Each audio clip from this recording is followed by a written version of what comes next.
Everyone, welcome back to Agro Boys Classes. मैं हूं सुरभि और हम लोग इस चैनल पे आजकल कर रहे हैं एनसीईआरटी के solutions. Yes, you heard me right. Class 12th के मैक्रो इकोनॉमिक्स से हमने स्टार्ट किया हुआ है और नेशनल इनकम हम कंप्लीट कर चुके हैं। एंड एनसीईआरटी से हम नेशनल इनकम का पूरा चैप्टर डिटेल में भी पढ़ चुके हैं। ऊपर मैं यहाँ पे लिंक कर देती हूँ आई बटन में, आप देख सकते हैं कि ये पूरी एक प्लेलिस्ट मैंने बना दी है जहाँ हम एनसीईआरटी सॉल्व कर रहे हैं। Why we are doing this? Because हमने सीबीएसई का डॉक्यूमेंट देखा था, वो भी बोलता है कि NCERT is a must. And इसी के साथ साथ सीयूईटी में भी एनसीईआरटी चाहिए होती है। एंड आप किसी भी कंपेटिटिव एग्जाम के लिए प्रिपेयर कर रहे हैं, आपको हर एग्जाम की प्रिपरेशन में एनसीईआरटी बहुत ही मस्ट होती है। इस वजह से एनसीईआरटी के क्वेश्चन पढ़ना बहुत इंपॉर्टेंट हो जाता है। एंड साथ साथ एनसीईआरटी से चैप्टर पढ़ना भी इक्वली इंपॉर्टेंट रहता है।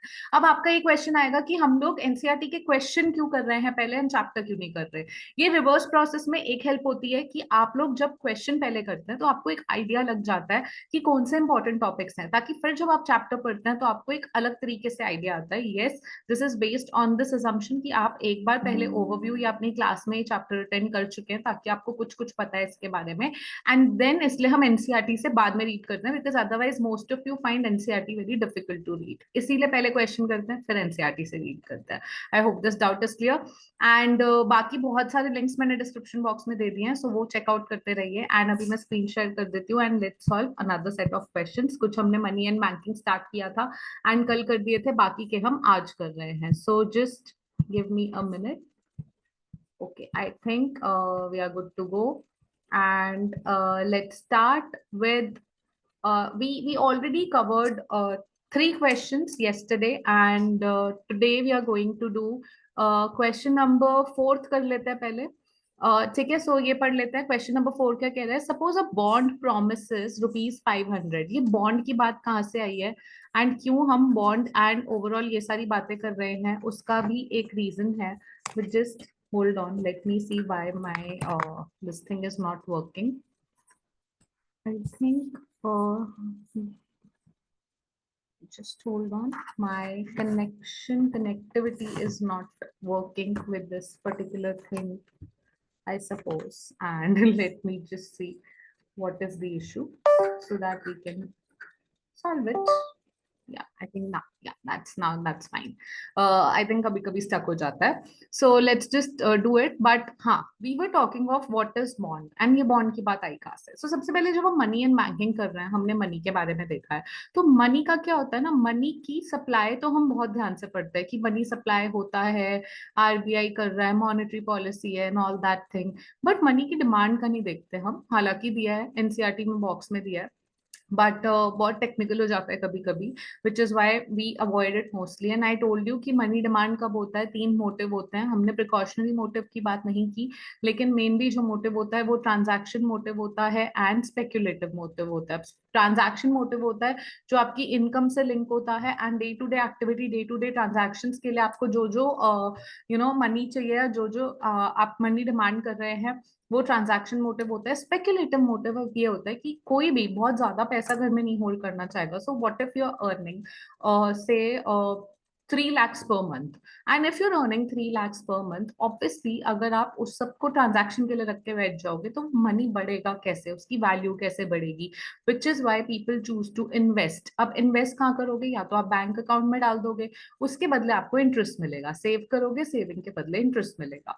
ठीक है, अब ये इंटरेस्ट मिलेगा एंड आपके पास ये इंटरेस्ट जो है ये इंसेंटिव है इन अ वे कि आप कितना मनी इन्वेस्ट करना चाहते हैं इन सेविंग, या कितना मनी आप सेविंग में डालना चाहते हैं। Invest as saving is a wrong word, but कितना मनी आप सेव करना चाहते हैं। ठीक है, सो आपने क्या किया, आपको सेविंग पे बहुत ज्यादा अच्छा इंटरेस्ट रेट मिल रहा है, तो obviously you will choose to save.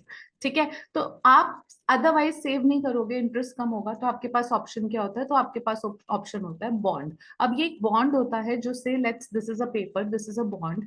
इसका ये आपने खरीदा 1000 रुपए का बॉन्ड, ठीक है, 1000 रुपीज का बॉन्ड, एंड आपसे किसी ने प्रॉमिस किया कि ये 2 ईयर पे मेच्योर होगा एंड आपको annually per month per year आपको 10% इंटरेस्ट मिलेगा इस पर।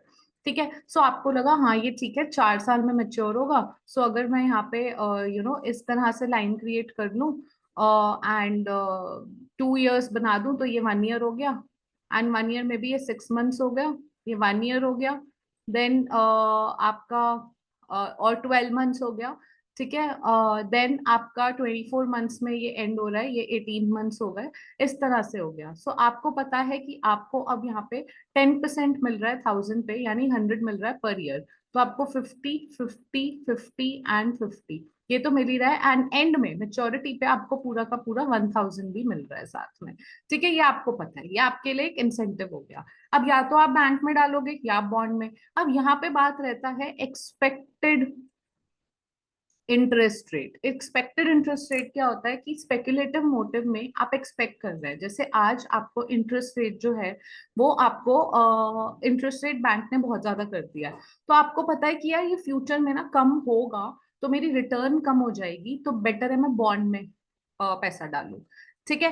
एंड अगर आपको उम्मीद है कि आज इंटरेस्ट रेट कम है, फ्यूचर में ज्यादा होगा, एक्सपेक्टेड है फ्यूचर में ज्यादा होगा, तो फिर आप सेव करते हैं rather than investing in bond, which is why the interest rate is inversely linked। ठीक है। सो अब यहाँ पे क्वेश्चन देख लेते हैं। Suppose a bond promises ₹500 at the end of 2 years with no intermediate return. If the rate of interest is 5% per annum, what is the price of bond? ठीक है, प्राइस ऑफ बॉन्ड क्या है? अगर वो bond promise कर रहा है आपको ₹500 at the end of 2 years, ठीक है, सो ₹500 प्रॉमिस कर रहा है, रेट है कितना percent? So price of bond हमने अज्यूम कर लिया P है। ठीक है, अब मैं आई थिंक पेन का कलर चेंज कर देती हूँ, because otherwise it will be really monotonous. Okay, so price of bond P है। अब हमें पता है कि जो हमें मिलेगा एनुअल, जो हमें रिटर्न मिलने वाली है वो है 500। सो हमें ₹500 मिलेंगे। किस चीज पे? एक प्राइस रहा होगा, और उसकी प्राइस जैसे 1000 था तब, तो प्राइस है, उस प्राइस पे आपको क्या मिला होगा? उस प्राइस का आपको पहले 5% मिला होगा, करेक्ट, और फिर सेकेंड ईयर में भी 5% मिलेगा। सो आप इसको कर सकते हैं 1/5%, 1 + 5/100, ये हो गया। ठीक है, ये आपको मिलेगा ईयर एंड में, एक प्राइस है उस पर 5% पहले साल, 5% दूसरे साल। क्यों? क्योंकि 2 ईयर मेच्योरिटी है, 2 years की। तो इसको हम स्क्वायर भी लिख सकते हैं जैसे यहाँ पे लिखा है। ठीक है, सो 500 यहाँ पर आ गया, 5% यहाँ हो गया। जब हम इसको कैलकुलेट कर लेते हैं तो क्या आ जाता है आपका? सी, दिस इज द थिंग, यही हमने लिखा था ऊपर। इसको जब आप सॉल्व कर लेंगे तो आपका प्राइस क्या आ जाएगा बॉन्ड का? आपका प्राइस आ जाएगा 453.51। ठीक है, this is your bond price. Bond price आपका क्या हो गया? 453.51। All right. सो ये फॉर्मूला पता होना इंपॉर्टेंट है। फॉर्मूला कुछ भी नहीं है, एक कॉमन लॉजिकल सेंस है कि आपको इतने प्राइस पे 5% मिल रहा है, देन 5% मिल रहा है सेकेंड ईयर में, विच इज व्हाट टोटल आपको मिलेगा 500। 500 प्रॉमिस कर रहा है वो बॉन्ड देगा, तो यानी उसका प्राइस कितना रहा होगा? उसका प्राइस रहा है, कैलकुलेशन से आपको पता चल गया, ₹453.51। All right, then let's move on to the next question. Why is speculative demand for money inversely related to rate of interest? I think I've already explained it by chance, लेकिन ठीक है, पढ़ लेते हैं आंसर में क्या लिखा है।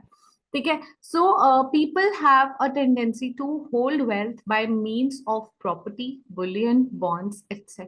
A person holding bonds cannot confront various fluctuations in the market in the form of capital gain, can confront, okay, and capital loss. तो जो भी बॉन्ड होल्ड कर रहा है उसको कैपिटल गेन भी हो सकता है, कैपिटल लॉस भी हो सकता है। कैसे? ठीक है, अब मैं आपको ये चीज बहुत ही इजी टर्म्स में समझाऊंगी। आपके पास अगेन ये बॉन्ड है, ठीक है, ये बॉन्ड है आपको ₹1000 का। ये ऑफर कर रहा है आपको 10% and 2 years down the line. ठीक है, इसकी मेच्योरिटी 2 years में होगी। तो जैसे हमने देखा ये आपको बीच बीच में पैसे देगा। सो ये आपका टाइम स्टार्ट हो रहा है 0, देन ये 6 मंथ्स है, देन ये 12 मंथ्स है, देन ये 18 मंथ्स है, एंड देन अगेन 24 मंथ्स है। एंड में आपको क्या होगा? पहले तो जो 10% दे रहा है, 10% कितना हो गया इसका? 100 एवरी ईयर एनुअली। ठीक है, तो 100 दे रहा है तो अभी 50 देगा, फिर 50 देगा, फिर 50 देगा, देन 50 देगा, एंड इसी के साथ साथ पूरे के पूरे ₹1000 भी दे देगा एट दी एंड। ये मेच्योरिटी है। ठीक है, अब आपने ये बॉन्ड ले लिया ₹1000 का, तो इसकी मेच्योरिटी 2 years में होगी, एंड आपके लेते ही, इतना इजी फ्लक्चुएशन होता नहीं, बट आपके लेते ही इमेजिन की इंटरेस्ट रेट जो है वो बढ़ गया। ठीक है, इंटरेस्ट रेट बढ़ गया। अब इंटरेस्ट रेट अब सपोजिटली 15% हो गया मार्केट में। अब आपने क्या किया? आप आए मेरे पास, ये बॉन्ड आपके पास है, और आपको ये बॉन्ड का मेच्योरिटी हो रहा है 2 years में। तो आपने कहा कि मैम मुझे तो पैसे चाहिए, तो मैं आ गया हूँ आपके पास, आप एक काम करो, ये बॉन्ड मुझसे ले लो, एंड इससे आपको 2 साल बाद इतने पैसे मिल जाएंगे, एंड आप मुझे पैसे दे दो। करेक्ट। अब मैं आपसे कितने में लूंगी, मैं एक्सपेक्ट करूंगी मार्केट में 15% इंटरेस्ट हो गया, आपने 10 पे लिया हो, मार्केट में 15% हो गया है। करेक्ट। अब मार्केट में अगर 15% हो गया है, मैं तो 15% एक्सपेक्ट करूंगी, राइट। सो मैं अगर इंटरेस्ट रेट ज्यादा एक्सपेक्ट करूंगी, अब आप ये देखो कि यहाँ पर आपको 10% मिल रहा था 1000 पे, ठीक है। अब इतना, ये कितना हो गया आपका, ये हो गया 100 रुपीज, 100 रुपीज, और फाइनल 2 इयर्स में 200 रुपीज हो गया आपको मिला, ठीक है। अब यही 200 रुपीज और 1000 रुपीज का बॉन्ड है, लेकिन अब ये बॉन्ड कितने में आपको मेरे को देना है कि मैं 15% इंटरेस्ट मेरा बने ये। तो अगर आपने 10% इंटरेस्ट 200 बन रहा था, मेरा 15% 200 बनने के लिए bond price will definitely have to reduce, ठीक है। Bond price will have to be reduce, which is why we say bond price is inversely related with interest rate of bond और what you get on bonds, ठीक है। ये एक reason हो जाता है। एंड देन आपको बॉन्ड प्राइस और बॉन्ड इंटरेस्ट तो है ही, but at the same time जो आप सेव कर रहे हो उस पे इंटरेस्ट रेट भी मैटर करता है, लेकिन ये कैपिटल गेन या कैपिटल लॉसेस होते हैं, ठीक है। So speculative needs is defined as speculative demand for money. Interest rate represents opportunity cost of holding money. जो होल्डिंग मनी उसकी अपॉर्चुनिटी कॉस्ट क्या है, आप अपने हाथ में पैसा रख रहे हो, इसका मतलब आप इंटरेस्ट रेट फोरगो कर रहे हो।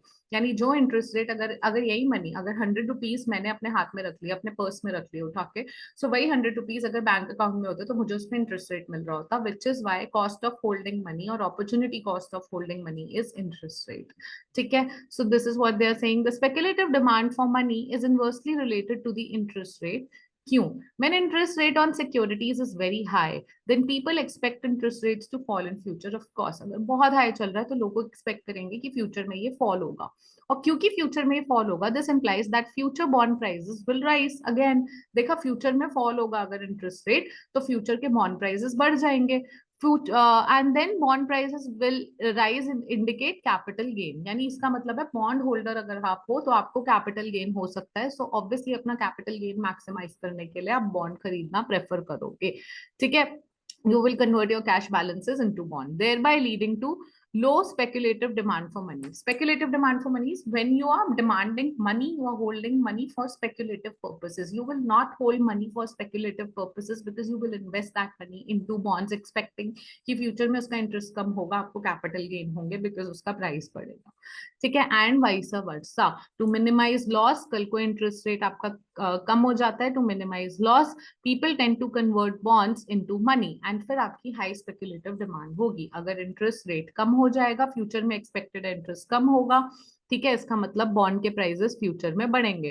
फ्यूचर में एक्सपेक्टेड इंटरेस्ट रेट बढ़ जाएगा यानी बॉन्ड प्राइसेस कम हो जाएंगे, यानी आज आपने अगर 1000 में लिए हैं वो 800 का ही बचेगा, आपको कैपिटल लॉस हो जाएगा, विच इज वाई आप बॉन्ड में इन्वेस्ट ना करके speculative demand of money increase कर दोगे होल्ड करने के लिए। So this is the reason why your money is inversely related, और speculative demand for money is inversely related to interest rate. कि स्पेक्युलेटिव पर्पस के लिए आप डिमांड करोगे, वो डिपेंड करता है कि आपका इंटरेस्ट रेट बढ़ रहा है या कम हो रहा है। This is the sole reason. I think I decided to do these 2 questions only for the day.